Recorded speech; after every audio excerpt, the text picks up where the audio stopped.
You're a Vice Admiral of the Marines, and you're standing on the deck of a warship watching an entire island burn. Down below, a woman is screaming for someone to save her daughter. You don't move, you don't blink. Somewhere behind you, a fellow officer is calling you a fool, an idiot, a monster who's overdoing things. You still don't move, because you've already given the order. An evacuation ship full of civilians, full of your own Marines, is about to be reduced to splinters. Why? Because there's a chance, just a chance. One scholar might be hiding aboard it, and to you, one survivor means the whole mission failed.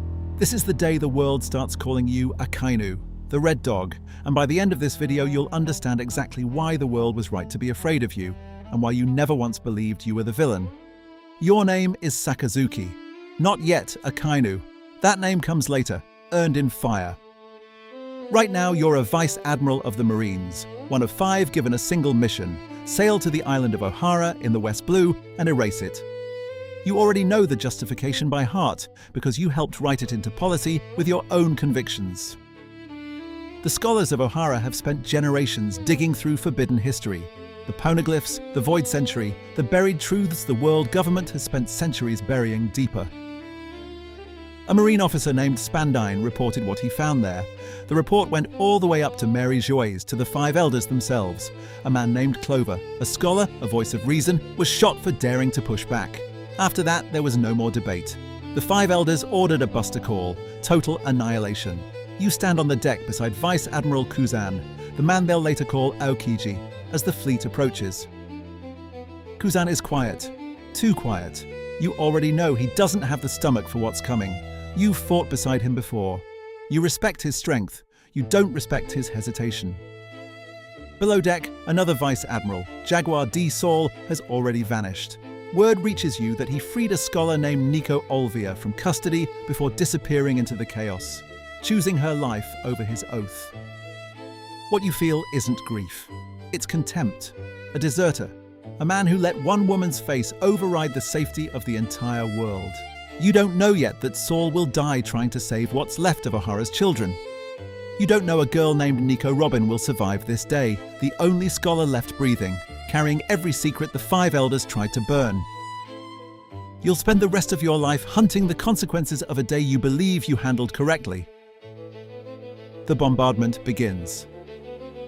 The Tree of Knowledge, the great library holding centuries of research, goes up like dry paper. Ohara's people run for the harbour, for boats, for anything that floats.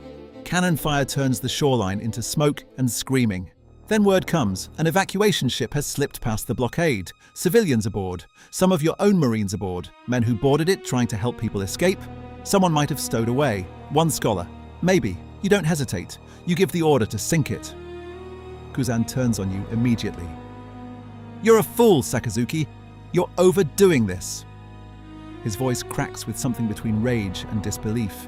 You look at him the way you'll look at every soft-hearted idealist for the rest of your life, like he's a child who hasn't learned the world doesn't reward mercy. If one of them escapes, you tell him, this entire mission is a failure. Justice that leaves an opening isn't justice at all. The ship burns. The Marines aboard it die with the civilians they were trying to save. You watch without looking away, because looking away is the first step toward becoming Kuzan, toward becoming soft, hesitant, half a man doing half a job.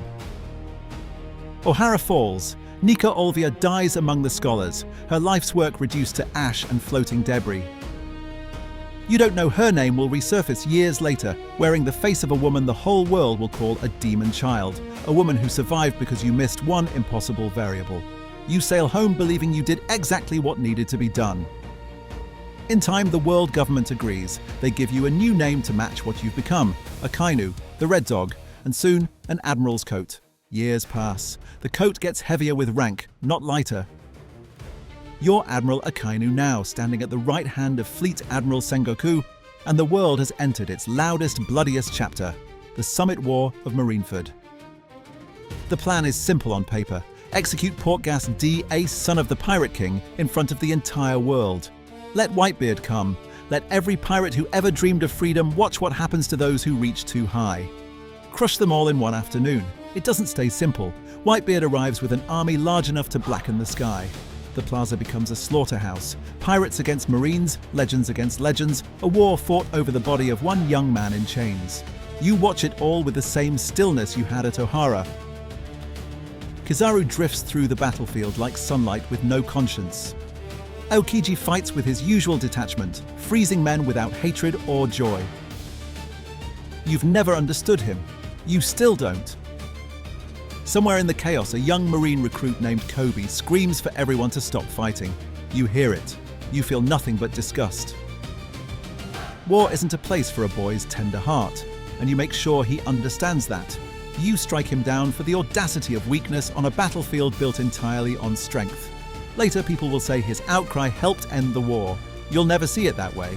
Then comes the moment history will never let you put down. You goad Whitebeard, mock him, mock the legacy of Roger, throw words like a lit match into a room full of gunpowder. Ace, loyal to the marrow of his bones, turns back from his escape to answer the insult. That's the opening you needed. Across the platform, Monkey D. Luffy, Ace's little brother, having fought through half the Marine forces just to reach him, standing on legs that shouldn't still be holding him up, is exposed. Weak, an opportunity too clean to ignore. You strike toward Luffy. Justice doesn't feel. Justice simply acts. But Ace moves faster than you accounted for. Your fist, magma hot enough to boil the sea itself, punches through Ace's chest instead of Luffy's. Ace falls into his brother's arms. The whole war seems to go silent around that one small circle. Two brothers and a death neither of them chose. Whitebeard's roar comes a second later, and then his fists, and then you're fighting the strongest man in the world in the middle of his grief.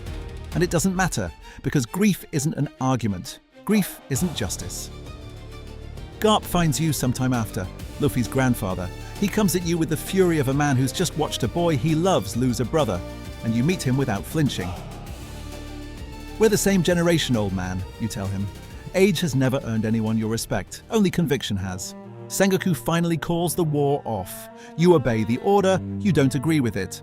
Whitebeard dies before the day is finished. The war carries your fingerprints on every part of it, including the part that'll haunt Luffy for years, the death of the brother he couldn't save. Sengoku resigns not long after. The world needs a new fleet admiral, and there's only one other man who could possibly stand in that position beside you, Kuzan. You and Kuzan have circled each other your whole careers. Ohara, Marineford, every argument about what justice is supposed to cost. Now there's a title with only one chair, and the world government wants it settled the only way men like you ever settle anything. You meet him on Punk Hazard. It isn't a fight so much as it is two philosophies trying to burn and freeze each other out of existence. Magma against ice.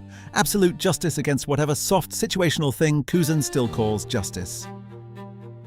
You don't remember how many times you knock each other across that island. You remember the sky turning colors it shouldn't. You remember the ground screaming under both of you. It goes on for days, long enough that when it's finally over, the island itself will never be the same. One half frozen into a permanent wasteland, the other scorched to nothing. A scar the two of you leave on the world that'll still be there years later. A monument neither of you asked for and neither of you would apologize for. You win. Kuzan doesn't beg, doesn't argue the result. He resigns from the Marines rather than kneel to you as Fleet Admiral. You don't stop him. You wouldn't want a man like that serving under you anyway. You need conviction beneath you, not doubt. They pin the title on you. Fleet Admiral Sakazuki, Akainu. One of your first acts is moving Marine headquarters deeper into the new world, into the heart of the coming storm. Because you already know a new age of pirates is rising, and you intend to meet it standing exactly where the fire is hottest. The years since haven't softened you. Why would they? Softness is what let Ohara's scholars dig for 20 years before anyone stopped them. Softness is what let a war drag on long enough for a boy to die saving his brother. You carry the coat like a verdict, not a uniform. You answer to the five elders without question, because you trust that the structure above you sees the whole shape of the world better than any single man beneath it. That trust is the entire architecture of what you believe. Chaos is the real enemy. Mercy applied carelessly is just chaos wearing a kinder face. Word reaches you of new names in the world. A scientist named Vegapunk, a crew of pirates gathering strength no one predicted, and among them a boy in a straw hat who keeps surviving things that should have ended him at Marineford. You remember that name? You remember the fist that went through his brother instead of him. Some whisper there's unfinished business between you and that boy. You don't call it unfinished, you call it inevitable. And somewhere out in the world, Kuzan isn't a Marine anymore. He walks among the very kind of men you spent your whole life erasing, allied, they say, with Blackbeard's crew. It doesn't surprise you. Ice was always going to end up somewhere cold and directionless, somewhere it didn't belong. Late at night, when headquarters is quiet and the ocean outside is the only sound left, you allow yourself one honest thought, and only one. You've been called a monster, a tyrant, the man who killed a boy trying to save his brother, the man who burned a library full of children's questions to the ground. You've never once called yourself wrong. The world runs on the idea that mercy is virtue and cruelty is failure. You built your entire life on the opposite belief, that mercy, unevenly applied, is what lets evil breathe. That a single scholar left alive can become a war years later. That a single soft heart on a battlefield can cost you everything. That the only justice worth the name is the kind that doesn't blink, doesn't bend, and doesn't ask forgiveness for what it costs. You think of O'Hara sometimes, not with guilt, with certainty, sharpened over decades into something almost like peace. You think of Ace falling, you think of Kuzan's voice calling you a fool all those years ago, and you think, let history decide which of us was right. History gave you the chair, history gave you the coat. It hasn't yet asked for the coat back. Remember that Vice Admiral standing on the deck, watching an island burn, refusing to look away? He had no idea that refusal would define him for the rest of his life, that it'd make him an admiral, then a fleet admiral, then the single most feared name in the Marines. No idea that a boy in a straw hat would grow up remembering exactly whose fist took his brother from him. No idea that his oldest rival would end up standing on the opposite side of the world he swore to protect. Akainu never asked to be understood, he only ever asked to be obeyed, and somewhere in the new world tonight, the Fleet Admiral of the Marines is still awake, still convinced that the fire he carries is the only thing standing between order and ruin. There are a lot more lives worth living inside this world, a lot more names behind the masks and the titles. If this is the kind of deep dive you came for, hit subscribe, we're just getting started.